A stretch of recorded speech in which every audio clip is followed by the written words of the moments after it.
I'm Angela Koukoui, born and raised east side of Baltimore. When I was in 5th grade, I was told in front of everyone that I couldn't dance. So my mom put me in dance class, and that started my journey into arts. So to me, Baltimore is where my culture began. We went to after-school programs at Dunbar High School. We learned how to dance, sing, sew, play pianos. And I turned 13, I got accepted in School for the Arts.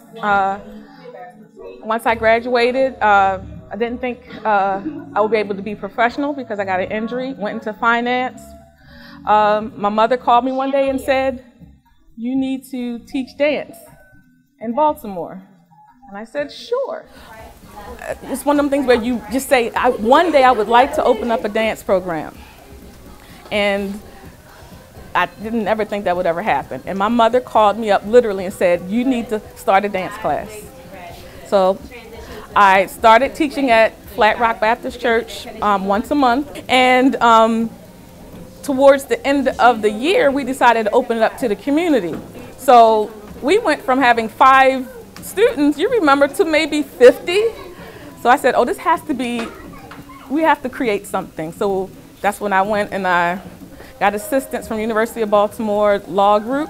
We created a 501c3 and we made it a community outreach program. I started my program in 2007. So I came in green to my city, not understanding why we didn't have cultural arts.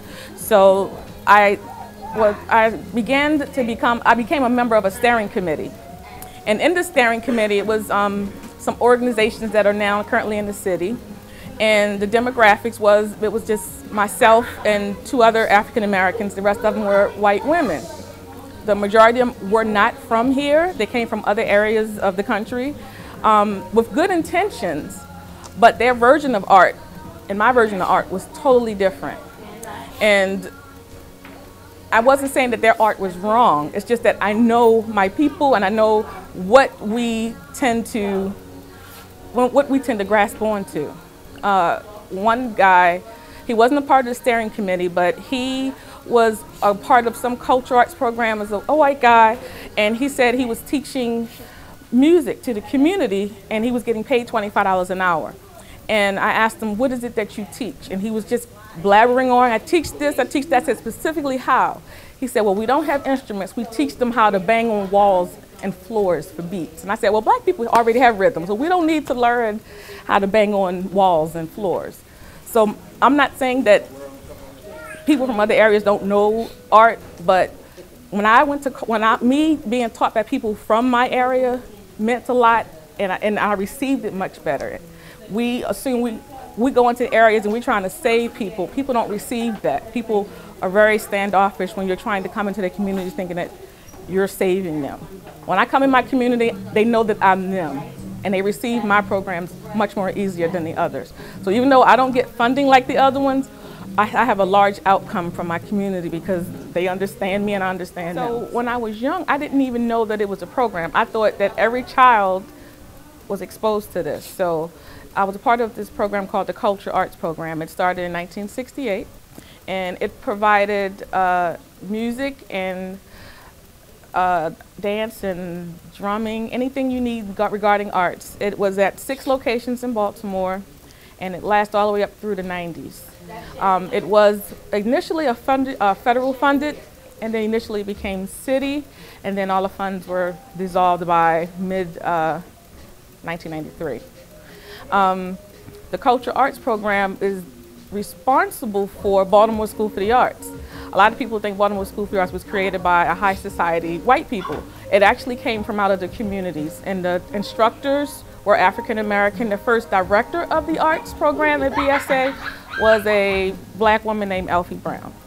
The AFRAM that we now know that is all across the country, that started through cultural arts here in Baltimore. So the Cultural Arts Program was not just a regular thing that you just went to. It actually cultivated the city and actually made a great example for the world on how to apply culture in the black community. In my program, I don't just offer dance, I do offer music and theater. We have If you look around, a lot of the instructors we have here are from Baltimore School for the Arts or a part of the cultural arts programs that I came from. So for the last 10 years, I've had maybe about 32 Baltimore School for the Arts. I started my dance program on the west side, and one of my ballet teachers invited me to a dinner. He had met someone who was going to want us to go to a play. And when I went there, a lot of community leaders were there. And that's where I met Melvin Russell. Now, he has so many titles. I don't know, captain, sergeant, major, sensei, but commissioner. No, he's not a commissioner yet, but Melvin Russell was there, and he said, you need to bring this on the east side. And I heard it because I'm from the east side. I said, we need space. I got space. So this is why we're here, is because he created a transformation team so that he can bring different organizations together to create. This is something like the cultural arts program. We have different things going on in here that gives the community access to resources. So his transformation team allowed him to go into, now he's responsible for community partnering and the police department, because that's not what he was doing prior, to transformation. So transformation team led to him actually doing it all across the city. So transformation team was because of Melvin Russell. My name's Mark, I'm an alcoholic. Dorothy T, and I am an alcoholic. For so long, alcohol has sort of been there for me to sort of see me through social situations. Drinking was more important than anything else. My journey in AA started years ago when I reached the outside limits of my desperation. I really wanted to quit drinking, I just couldn't stop on my own. And you know, I remember when I woke up on the day that I got sober, I felt something inside of me tell me that I could go to AA. These people, you know, just gathered around me. That was the fellowship in action in my life. The moral of my story today is that AA has never let me down, ever. If I carry any sort of message with my story, it's that, you know, keep coming back and that this thing does work. If you have a problem with alcohol, contact AA. It works. Anxiety has affected me since really the beginning. I was dealing with this all by myself. I was totally isolated. Nobody knew. Everybody loved Shelby. She was a straight-A student, but a year ago, my sister lost her life to suicide. I know that my girlfriend struggled really hard with telling people she had this issue. She could hardly tell me. You know, it hurts me because I feel like a lot of my friends have struggled with not being able to admit that they're dealing with these issues. The last school year, there were 4 teen suicides that happened in Palo Alto. That really sent our entire community into a shock.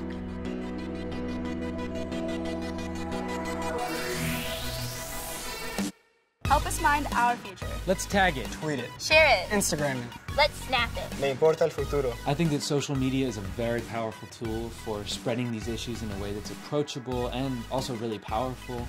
These personal stories can become almost anthems or just rallying points for other people who feel the same thing. I did attempt suicide and I tried to end my life, but I bounced back. I'm really thankful that I saw that post because they might not think that they're helping me, but I really appreciated it so much.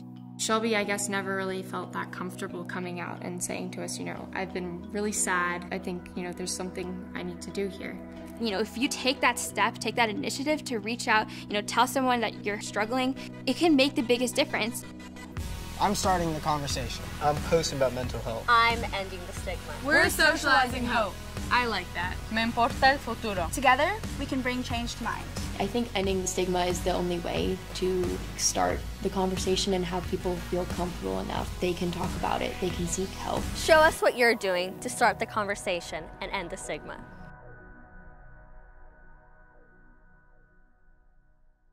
How do you change history? You can change history by walking and marching. You can change history by speaking and teaching. You can change history by taking a stand or taking a seat. But the best way to change history is when you becomes we. We tore down that wall. We marched for equality. We made sure that love knew no boundaries. Now you can become we right here in Vancouver. We can end HIV. We can change history. It begins with a test. Testing today can range from a blood test that'll inform you in about a week to some locations where a prick of the finger gets you a result in 60 seconds. Diagnosing HIV early changes everything. It prevents the virus from attacking your body, and it prevents it from spreading through our communities. All each of us has to do is step up and take a test. Changing history is that simple. Testing centers are available throughout the city, or just ask your doctor at your next regular visit. And if your doctor offers a test, say yes. It's just the responsible thing to do. Then, share the word. Tell people that HIV treatment has changed. Tell people that testing has advanced. Tell people that the entire approach to HIV is different now. Let them know that by choosing to take a test, we can all end HIV. This is a fact. We are so close. But to become we've got to have you. We need you to do your part. We need you to share the word, take the test, join the movement. End HIV. Change history. Learn more at itsdifferentnow.org.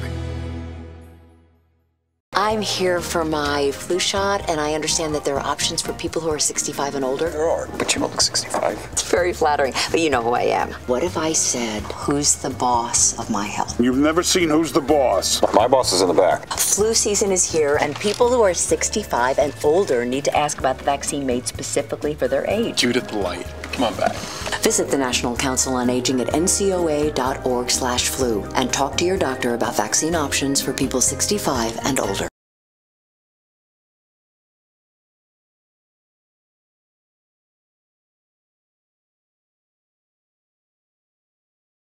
People start organizations thinking they're the creator of things. I didn't go in thinking that. I knew I was not the first. I wanted to make sure I was doing it correctly, so I tried to find information on the cultural arts. Couldn't find it, Googled it, never existed. I'm going around, anybody know about the cultural arts? No one knew. Someone said, hey, I know the photographer. She whispered in my ear. So go to the University of Baltimore, look in their archives, boom, I see pictures of myself as a child at the University of Baltimore archives. And I did not ever want to leave. So I went from just trying to find some information to researching it to now adding more information to that collection.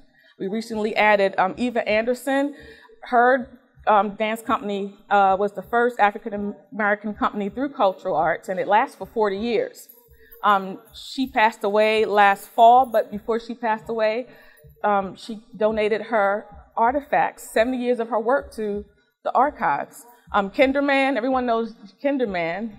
He came across, he donated his stuff, and he recently passed away. So we have these elders that are coming in, giving us additional information on the programming and what they've done in the community. And that's how I create my program. That's how it's thriving. So I'm giving my secrets away. People are wondering, how is she lasting that long? Because I listen and I look at my history. I just don't assume I know everything, because I don't. So in the history, I'm looking at the mistakes and the ones that was. My mother passed in 2010. So I'm looking through these photos, and I noticed a picture of my mother.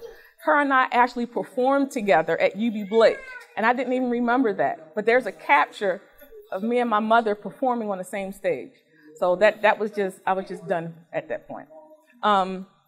There's a lot of things that I find in the artifacts that somehow connects me to my community, to cultural arts, and to everything. Another thing is this man, he was a photographer for the cultural arts program. He was a teacher.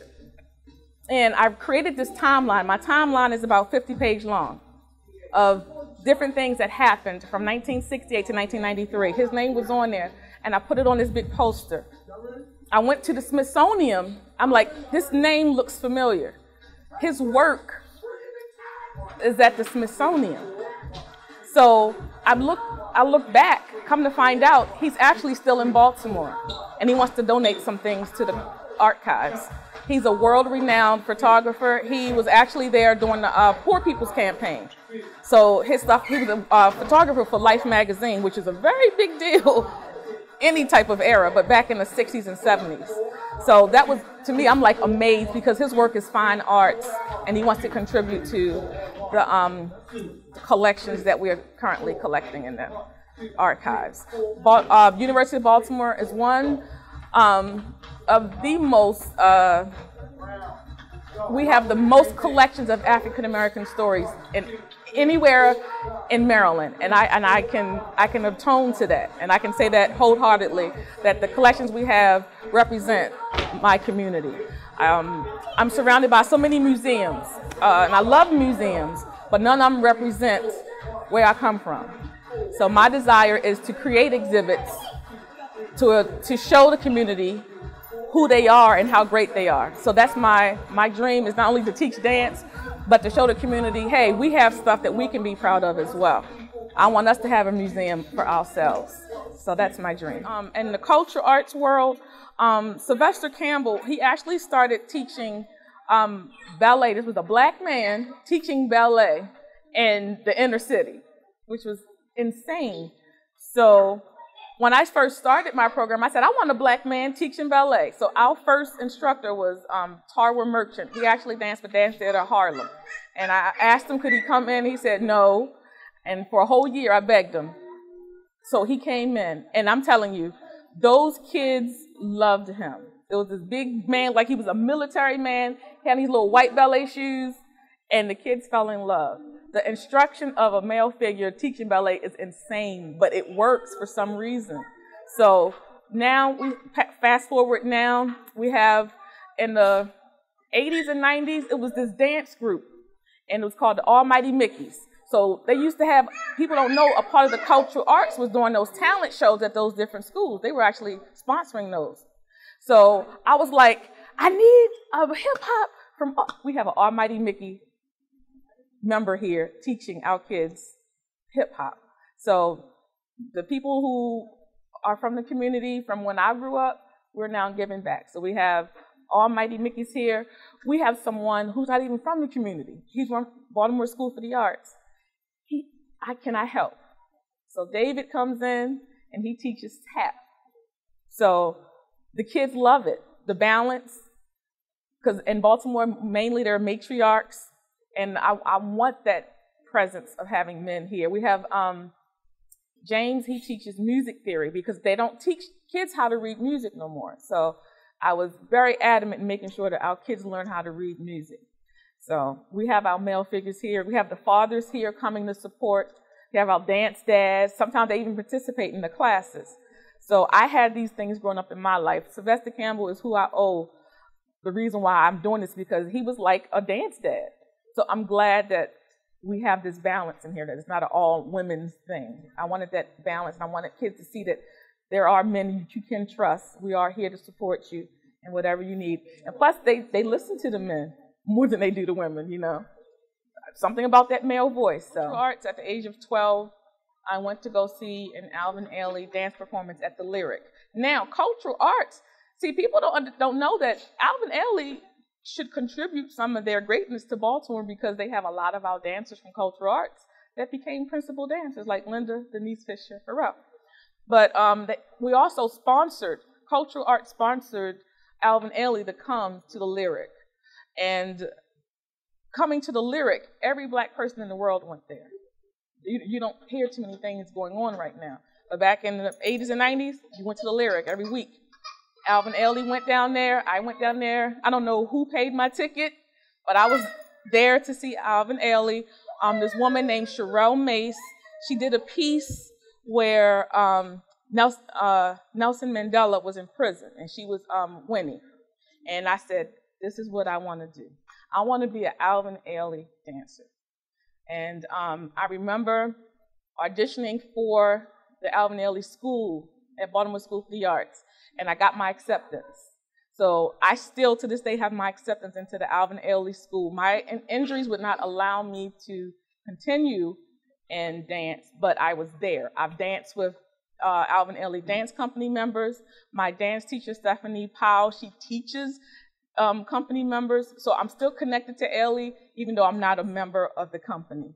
So that was my dream. I wanted it, and to me, I felt like I did it because I got accepted. But Sherelle Mace, that was the first person I fell in love with that was a dancer. At the time, people were always saying Baryshnikov, Baryshnikov, but I knew this woman by name, and she was my favorite. And then it's weird that I got trained by legends and not knowing that they were legends. I didn't know Sylvester Campbell was a dancer in Russia, you know, in different major companies. But Sylvester Campbell, he became my hero. Catherine Dunham, I never took a class with her, but she taught in Baltimore. Pearl Primus, she taught me. I didn't know who she was. I just thought this woman is just teaching me, not knowing this woman was the reason why I was able to dance. So yeah, now they're my heroes. But back then, I was just learning how to dance at the park. But Sherelle Mace was my first, like, girl crush, because it was an amazing piece, and that was the reason why I wanted to be a dancer. If people did the work of understanding how a black district could work, because we did have one. We had one on Pennsylvania Avenue. We had one in this area in Northeast Baltimore. So, and it worked, but do anyone know how? No, people want to be the creator of things. I think that's where it's going to be a big hiccup. So I'm appreciating it, and I'm hoping that it works. I've gone into meetings, and I've told them, look, I like the idea, but guess what? You didn't create this. Why don't you come to University of Baltimore, learn about these things, so you can see how to, you know, make it better. No one listens. So the idea is great, but how do you execute it when you don't know what we had prior? You know, we all think we know. I thought I knew what I was in. I didn't know what I was in until I researched it. From 1963 to 1993, I can give you everything on the timeline for every year because I researched it. Works, but if everybody ever need me, I'm here waiting with information, telling you there's a lot of information that you need to know before you do this. I hope it works out. We're always ready for action. We can do it in 2 minutes. Now, when I was in high school, I couldn't do it in 2 minutes. By the time I got to college, 2 minutes was a cinch. I really like it when a guy can do it in under 2 minutes. The key to my marriage is doing it in under 2 minutes. I can do it in 2 minutes. I can do it in less than 2 minutes. I can do it in under 2 minutes myself, and with my boyfriend. Each year, the Red Cross responds to 66,000 disasters. Most of them are home fires. Most of them are home fires. Ooh. I know. Whoa. 7 people die each day, on average, from home fires. 7 people. A day. That's way too many people.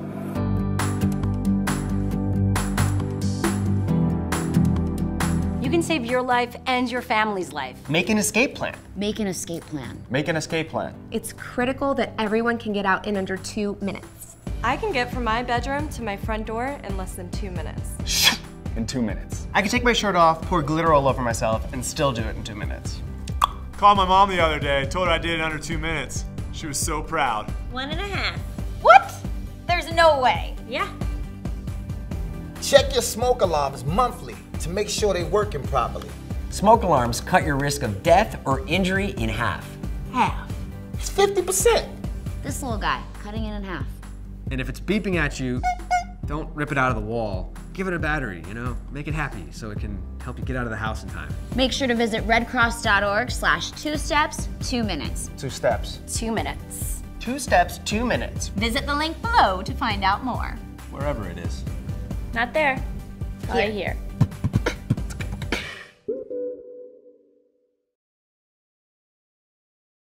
No.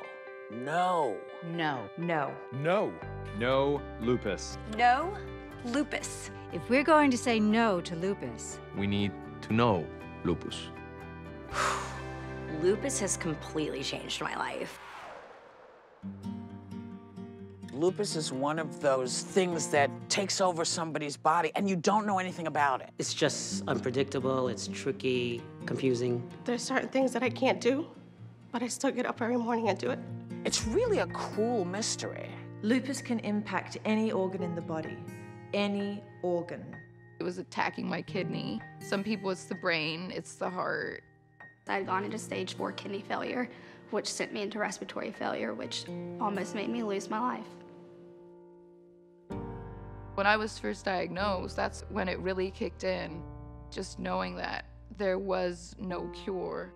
I really felt like maybe I might not be able to make it through this. We don't look like we have the disease, and I think that's also part of the problem. You can be sick even though you don't look sick. That is one of the cruel aspects of it, is there sometimes people don't believe you. Lupus does not discriminate. It can affect men, women, white, black, older, younger. I've had lupus for 10 years. I am 17 years old. I am 11. We've got to find a way to get through this. The Lupus Foundation of America is a great organization because they're getting people out there and letting people know what it's all about. And by knowing more, we'll be better able to help and unlock the mysteries that do surround lupus. There is something we can do. There is hope. Let's take this moment and turn it into a movement. End the confusion and end lupus. There is hope. We just have to get involved. I haven't given up. I challenge you to know. No. No. No. No lupus. Go to lupus.org/no and help solve this cruel mystery. You know what? Disasters suck. And while helping out is great and all, drop the know-it-all act and stop. Drop the know-it-all act and stop pretending to know what these folks need. Stop with the cake mix already. Don't waste your time pretending to know what these folks need. The donation man sure doesn't need any more cake mix. So don't let them eat cake. Give cash instead, because $10 is better than an old holiday sweater.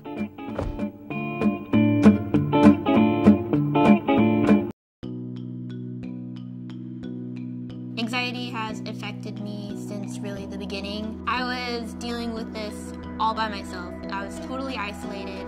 Nobody knew. Everybody loved Shelby. She was a straight-A student, but a year ago, my sister lost her life to suicide. I know that my girlfriend struggled really hard with telling people she had this issue. She could hardly tell me. You know, it hurts me because I feel like a lot of my friends have struggled with not being able to admit that they're dealing with these issues. The last school year, there were 4 teen suicides that happened in Palo Alto. That really sent our entire community into a shock.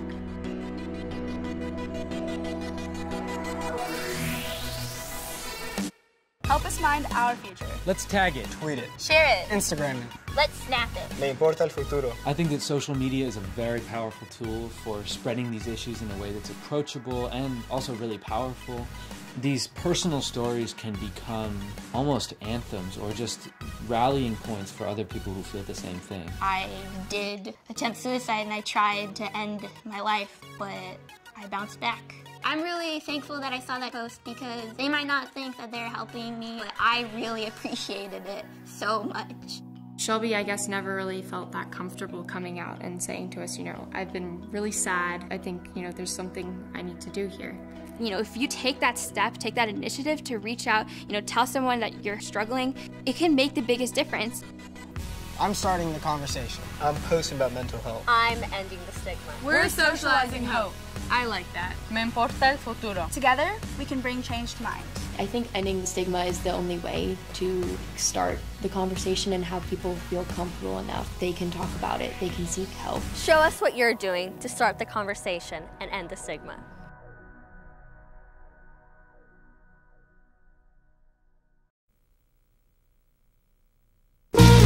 In America, up to 1.6 million youth are homeless each year. Up to 40% of them identify as gay, lesbian, bisexual, or transgender. Most of them have been thrown out of their homes or run away out of fear and rejection. It's time for things to change. America's next generation needs us to stand with them so they can stand on their own. Get informed, get involved. Visit 40tonone.org.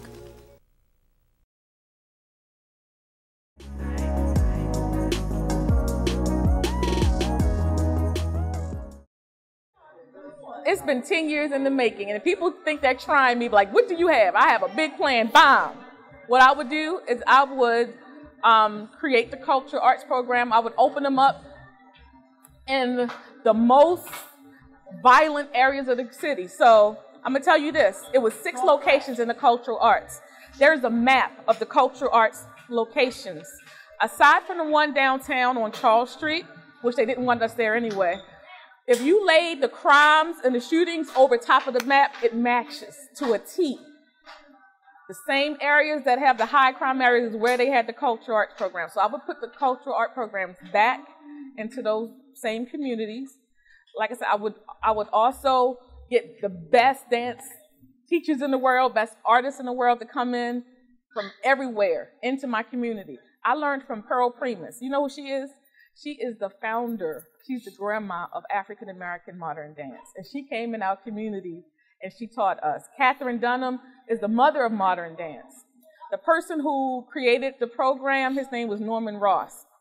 I had opportunity to interview him. I didn't even know he was still alive, but he gave us 6 hours of interview, and I asked him, how did you get these famous people to come in and teach us? He said, money talks.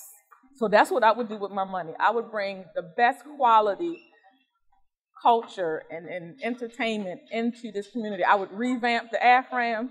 I would bring it back to where it was. The first AFRAM gave us the history of pioneers in Baltimore, the big book, and it told you everything from doctors to lawyers in the 1800s. I want our kids in our communities educated. Education is the key, not jobs. We don't need jobs. We need careers, and we need to learn that we can take our gifts and give it back to our communities. So we need to exchange our gifts, we need to educate ourselves, and we need careers, not jobs. AFRAM started because of the bicentennial, but then it continued every year through the cultural arts program. I think in the 90s or the late 90s, they switched it over and started someone else doing it, and it kind of took away from the cultural art aspects of the fair. But initially it was for the community, by the community, and we did have some big artists coming, but it still was a community-based environment. When funds came into the communities, they didn't go into the small community art organizations. They went to the big organizations, and they would assume that it was sprinkled down into the community, and that's not what happened. I had a lot of instances where big art organizations were using my name in their proposals as if they were giving me anything, and they weren't giving me nothing.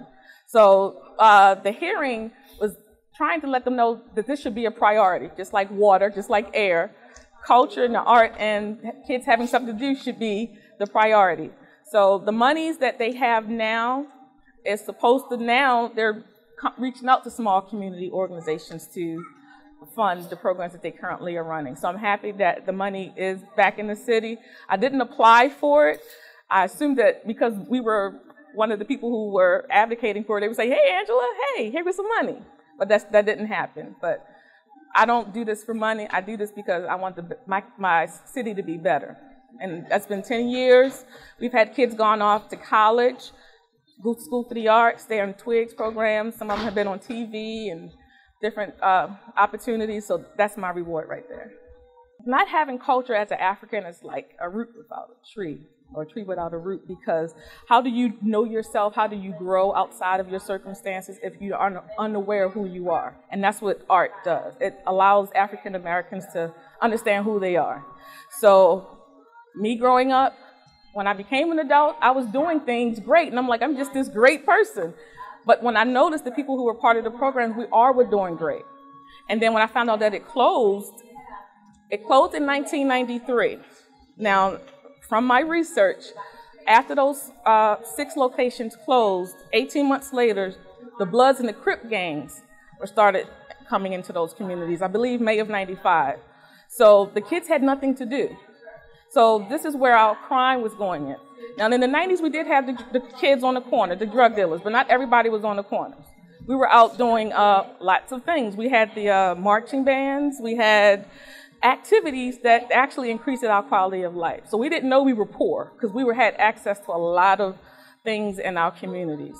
So to me, Baltimore was just a place of culture for me. And I can tell that it's gone because I've left, gone to Virginia, raised my family, and I come back and nothing. And I know people today say, oh, we still have arts. There are artists out here. Cultural arts brought everybody together. So even if it was different dance companies, everything came through the cultural arts. It was just one unit. It wasn't separate things all over the city. Everything now is separate. So that's the difference that we have now. The cultural arts is not a thing where we're all coming together. It's just certain sections creating their own or people who not from Baltimore coming in, trying to save us with their version of what the arts was. Definitely. I did my own little personal study on the HSA for the state of Maryland, and I compared the tests from Baltimore School for the Arts and other arts magnet schools to Baltimore City. And their test scores were always 35% higher than the city's SHA's test. So yes, I mean, and you only have to have a C to go into School for the Arts. You don't have to be a genius to go in there. But people are leaving School for the Arts, pursuing careers and moving on to higher learning. Just naturally. It should be a natural thing for us to want to learn more. But when you don't have art, you don't want to learn. You accept exactly what your environment gives you. So art, like I can say is, oh, it helps you express things and be the artsy person. But technically, there are studies that prove that this does work in the communities. But we present these things and we still don't get funding. So what that tells me is why. Someone's making money off of us not getting better.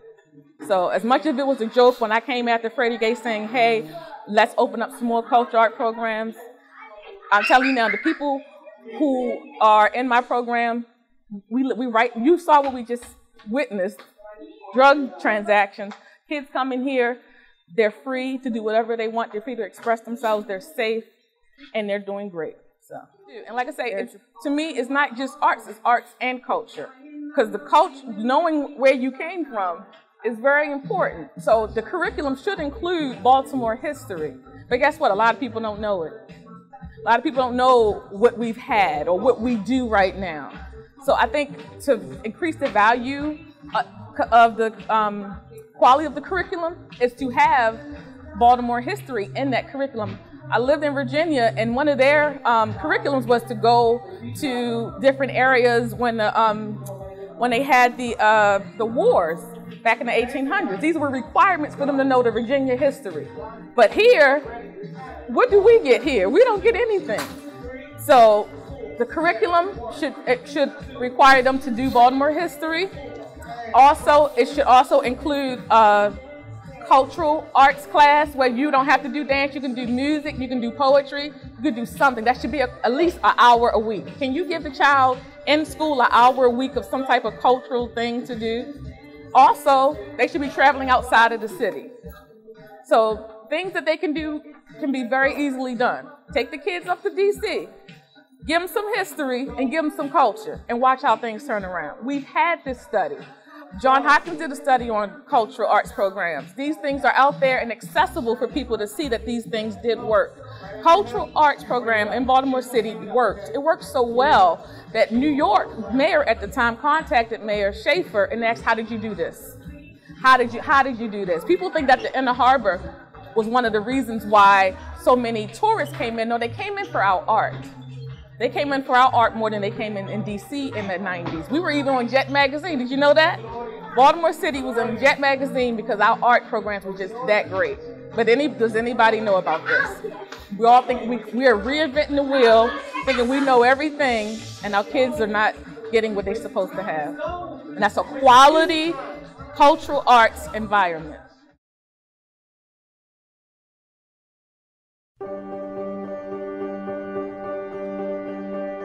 No 2 days are alike.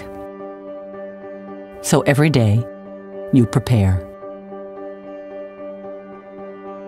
For yourself, for those you love,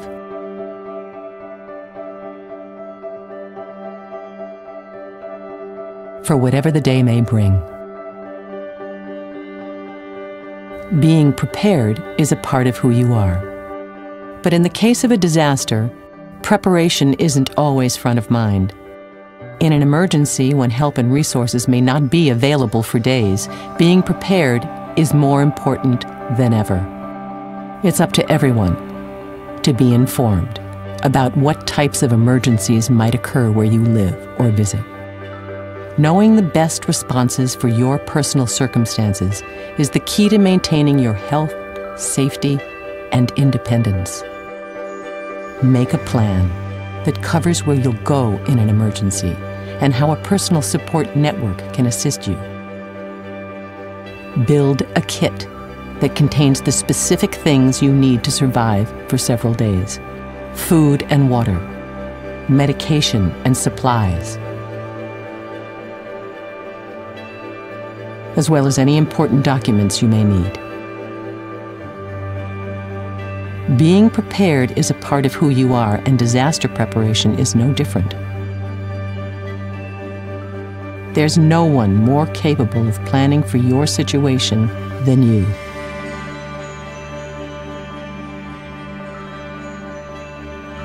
Be informed, make a plan, build a kit, get involved. Ready.gov/myplan. Hi, I'm here for my flu shot, and I understand that there are options for people who are 65 and older. There are, but you don't look 65. It's very flattering, but you know who I am. I just turned 65, and I know the immune system gets weaker with age. Well, I don't think that we've met, but there's no way you were 65. What if I said I only have one life to live, so I need protection against the flu? How about who's the boss of my health? You've never seen Who's the Boss? Oh, my boss is in the back. See? Flu season is here, and people 65 and older need to ask about the vaccine made specifically for their age. And it's particularly important for people who have conditions like heart disease and diabetes. Judith Hawaii, great seeing you. Come on back. Visit the National Council on Aging at ncoa.org/flu to learn more and talk to your doctor about vaccine options for people 65 and older. Look, I'm really sorry about that. I thought you were 35. Don't apologize.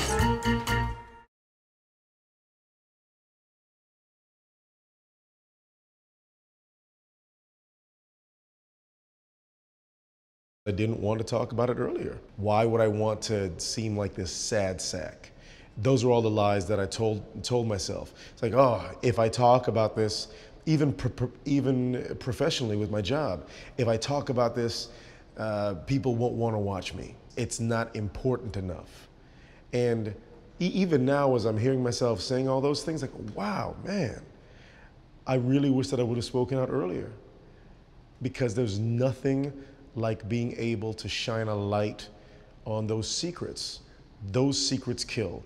The secret of keeping all that to yourself and putting on that mask that'll eat away at you daily. It ate away at me daily. It's difficult for men in general, I think, because of just the way that we're raised. You feel any of the negative emotions or that dark cloud settle on you, and you feel like you need to cry out or speak to someone about it. No, I'm not gonna do that because I'm a man. What kind of man would I sound like if I told somebody, hey, I'm so sad. I'm cripplingly sad.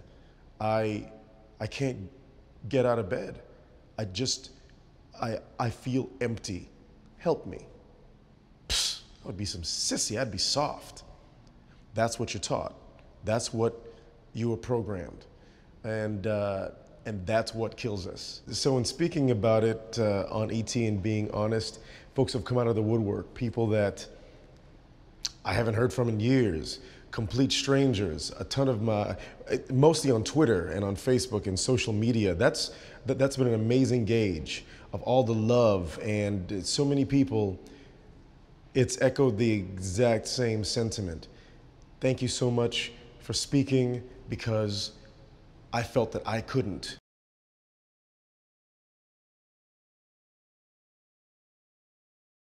We're always ready for action. We can do it in 2 minutes.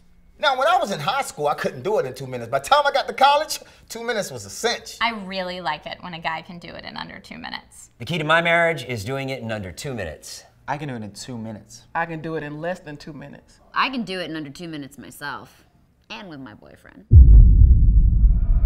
Each year, the Red Cross responds to 66,000 disasters. Most of them are home fires. Most of them are home fires. Ooh. I know. Whoa. 7 people die each day, on average, from home fires. 7 people. A day. That's way too many people.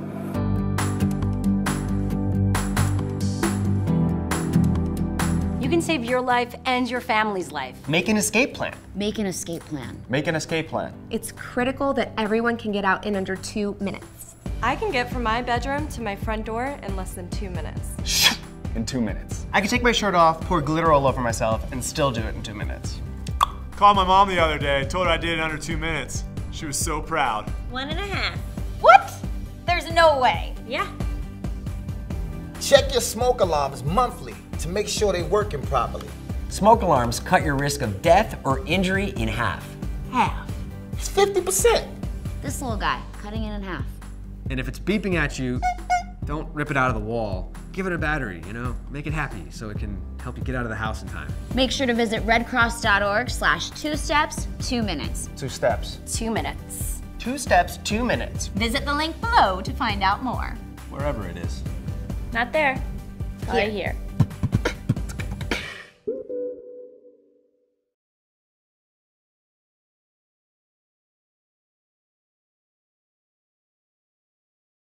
Cultural arts program. Norman Ross created the City Fair, and in 1976, that was considered the bicentennial. So they got some federal funding, and with that federal funding, they did the research of the pioneers of Baltimore, and they created the AFRAM. So the initial money for AFRAM came from that bicentennial, 100 years, whatever. So Norman Ross, he said he started it underneath the bridge downtown. And there was a big fight because people wanted it on certain sides of the city. But downtown made everything centered. So he tried to keep everything centered. There's a lot of politics involved, and he said some things that I will not discuss. But it was a beautiful experience. And it's crazy because I remember 5 years old going to one, not knowing what it was. And I'm looking through these pictures, and I'm having flashbacks of knowing that I was a part of this when I was growing up, and my mother confirmed that I was. So the City Fair was first, and then the Cultural Arts AFRAM. Well, in Baltimore, I've been pushing this for a while, and people don't take it serious, and I don't argue with them because they really don't know. And I know it is a coalition between the art programs closing and then the increase in gang activity. It's not a coincidence. I believe not having your culture does increase your prone to violence. What arts do is it expands your mind. You cannot receive science and math without doing that. So as much as STEM is important, in order for them kids to receive that education, they have to expand their mind. That's what art does. Art gives you other options in that square. So if you're sitting in that square, the art tells you, look up, look over that square, look around. That's what art does. And having STEM programs, I think, is amazing, but a lot of kids aren't doing well in that because of their lack of critical thinking and thinking outside of that square or that box. So that's what art is. That's what art should be for, and it should be a priority. It's not a joke. And the reason why I don't focus on funding is because I'm doing this to let you know all of my kids who came across this program for the last 10 years, grades are increased. They're all great students. They go off to college. This is my study right here, my class, to prove that this is what is needed. But this is the first thing that gets closed or canceled when there's a budget issue in the city. I think it's by design. You don't want us to know our history. You don't want us to have culture. But then you wonder why we're out in the street screaming and hollering. We don't have anything to do. And I probably would be screaming and hollering too if I didn't, because I have a lot inside I need to get out. When the uprise began, I was home and I got a phone call that they were rioting here in Church Square and that my studio was on fire. So I immediately, with all the stuff that was going on that you saw on TV, got in my car and drove down here to make sure the studio was okay. And I'm thinking I was going to go into this thing of big danger and all of this stuff, but I wasn't thinking that. I just drove down here. We came out and we were fine. We did see where they broke into some of the stores in this mall, and it was a building up the street that was on fire. And I think someone thought that it was Church Square that was on fire. One of the pastors, his name was Pastor Matt, he runs Somebody Cares. When I showed up, he showed up. He said, "What are you doing here?" I said, "Well, what are you doing here?" He said, "We thought it was on fire." So he actually recorded that day, like, you know, we came to make sure our building was intact so we can finish our community outreach. I wanted to help some way, so I found out that Maryland Historic Society was starting a preservation program where they wanted pictures from the uprise, and they were going to preserve them through digital scanning. So I went down to Maryland Historic Society. I said, I want to be a part of this. I went in as an intern because I was a student, and I uploaded about 3,000 images, and I did the metadata for it, and I also went to the different talks and panels and explaining what we were doing. And from that, we actually partnered with University of Baltimore. There were 7,000 emails that the city hall and Baltimore Police Department exchanged.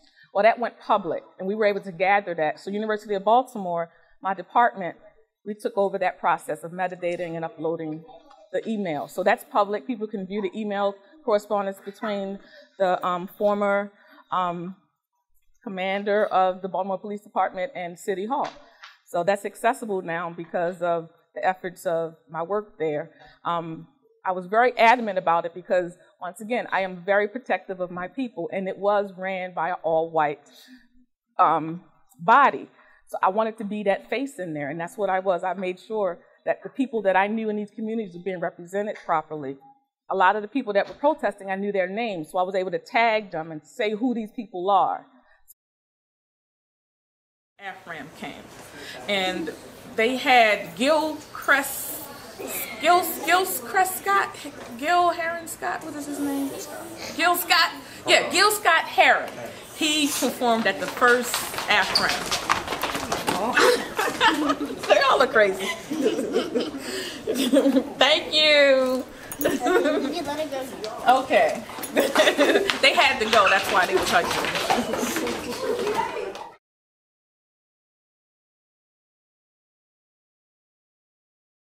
No. No. No. No. No. No lupus. No lupus. If we're going to say no to lupus, We need to know lupus. Lupus has completely changed my life. Lupus is one of those things that takes over somebody's body and you don't know anything about it. It's just unpredictable, it's tricky, confusing. There's certain things that I can't do, but I still get up every morning and do it. It's really a cruel mystery.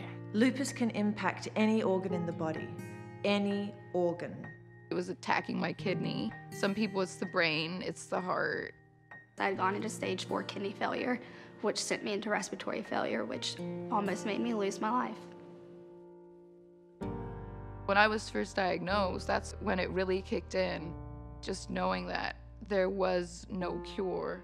I really felt like maybe I might not be able to make it through this. We don't look like we have the disease, and I think that's also part of the problem. You can be sick even though you don't look sick. That is one of the cruel aspects of it, is there sometimes people don't believe you. Lupus does not discriminate. It can affect men, women, white, black, older, younger. I've had lupus for 10 years. I am 17 years old. I am 11. We've got to find a way to get through this. The Lupus Foundation of America is a great organization because they're getting people out there, letting people know what it's all about. And by knowing more, we'll be better able to help and unlock the mysteries that do surround lupus. There is something we can do. There is hope. Let's take this moment and turn it into a movement. End the confusion and end lupus. There is hope. We just have to get involved.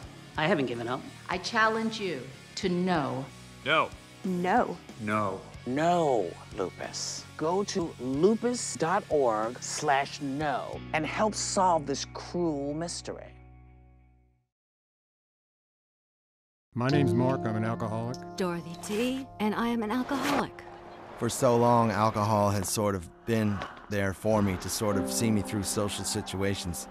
Drinking was more important than anything else. My journey in AA started years ago when I reached the outside limits of my desperation. I really wanted to quit drinking, I just couldn't stop on my own. And you know, I remember when I woke up on the day that I got sober, I felt something inside of me tell me that I could go to AA.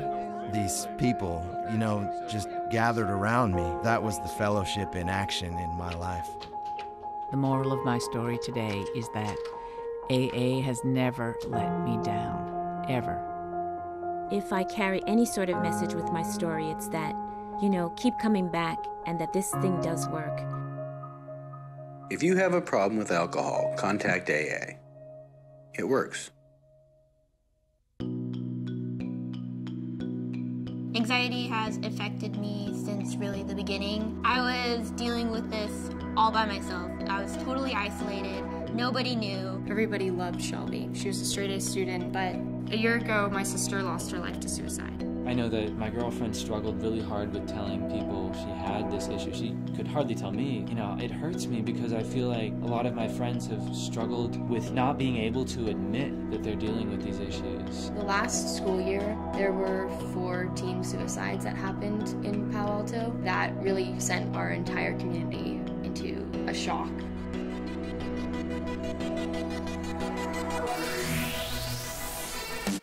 Help us mind our future. Let's tag it. Tweet it. Share it. Instagram it. Let's snap it. Me importa el futuro. I think that social media is a very powerful tool for spreading these issues in a way that's approachable and also really powerful. These personal stories can become almost anthems or just rallying points for other people who feel the same thing. I did attempt suicide and I tried to end my life, but I bounced back. I'm really thankful that I saw that post because they might not think that they're helping me, but I really appreciated it so much. Shelby, I guess, never really felt that comfortable coming out and saying to us, I've been really sad. I think, there's something I need to do here. If you take that step, take that initiative to reach out, tell someone that you're struggling, it can make the biggest difference. I'm starting the conversation. I'm posting about mental health. I'm ending the stigma. We're socializing hope. I like that. Me importa el futuro. Together, we can bring change to minds. I think ending the stigma is the only way to start the conversation and have people feel comfortable enough. They can talk about it. They can seek help. Show us what you're doing to start the conversation and end the stigma.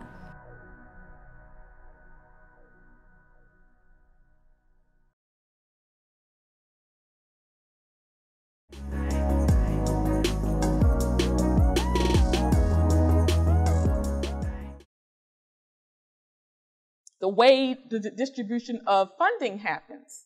So it's like right now, it's like you're bidding, like you're literally bidding, and it's just pennies. So in the cultural arts programs, because they had so many things going on, all of our community artists actually had jobs and money to create. So they would hire these artists, community artists, to work for them under contract. You're still independent. Everything should be a one-stop. When you're dealing with districts, we got to fight over stuff now.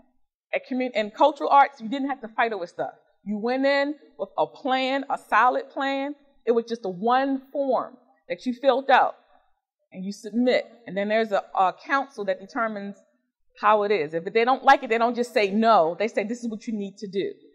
And the council was filled of what? The elders from the arts prior.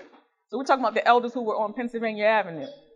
I looked on the board, they had different people like Maria Broom, Sylvester Campbell, so they had elders telling the young people, this is what you need to do for your community or whatever project you're doing. I think everything should be a one-stop, not to be in control of things, but that also eliminates a lot of overlaying of different programs that's already existing because we don't know what's existing right now. We have so many things here, but we don't connect, and we don't want to share because we have to fight for pennies. But in the cultural arts world, when money was accessible, everyone had jobs during that time, so there was no fighting over funding for that year.